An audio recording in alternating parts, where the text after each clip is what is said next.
Shalom, tanda Allah yang benar adalah judul renungan kita pada malam ini. Ingatlah hal-hal yang dahulu dari sejak purbakala bahwasanya akulah Allah dan tidak ada yang lain.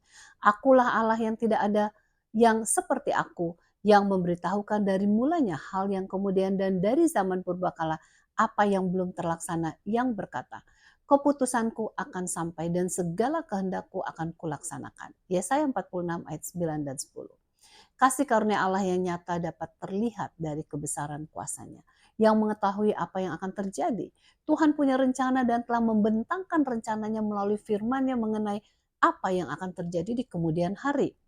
Dengan melihat kegenapan dari nubuatan tersebut, maka kita akan dapat lebih meyakini akan Allah dan percaya bahwa nubuatan yang belum tergenapi akan pasti digenapi di kemudian hari. Jatuh bangunnya berbagai kerajaan seperti yang digambarkan dalam buku Daniel 2 adalah hal yang menakjubkan. Bagaimana Daniel dapat mengetahui dan menyingkap takbir dari mimpi Nebukadnezar dalam Daniel 2 ayat 32 dan 33, yaitu patung dengan kepala emas, dada dengan dan lengannya dari perak, perut dan pinggangnya dari tembaga, sedangkan pahanya dari besi dan dengan kakinya sebagian dari besi dan sebagian dari tanah liat.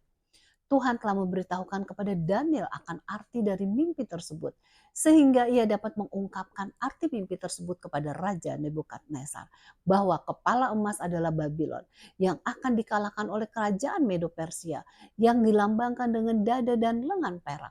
Kemudian Medo Persia akan dikalahkan oleh Grika yang dilambangkan dengan perut dan pinggang dari tembaga. Kemudian Grika akan dikalahkan oleh Roma yang dilambangkan dengan paha yang dari besi.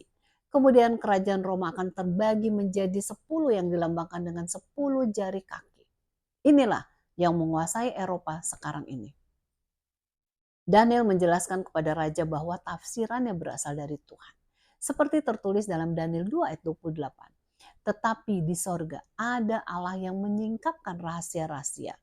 Ia telah memberitahukan kepada tuanku Raja Nebukadnezar apa yang akan terjadi pada hari-hari yang akan datang.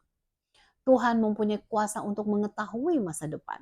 Daniel 2 ayat 44 menunjukkan akan adanya suatu kerajaan yang digambarkan dengan jatuhnya batu gunung. Tetapi pada zaman raja-raja Allah semesta langit akan mendirikan suatu kerajaan yang tidak akan binasa sampai selama-lamanya. Dan kekuasaan tidak akan beralih lagi kepada bangsa lain.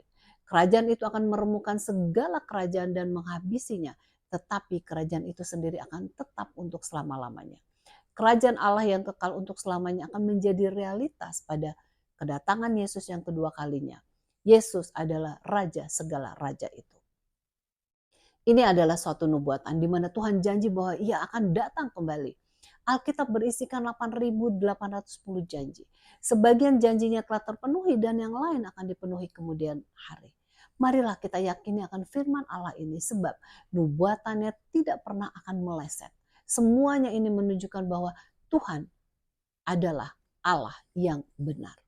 Kiranya Tuhan memberkati kita semua.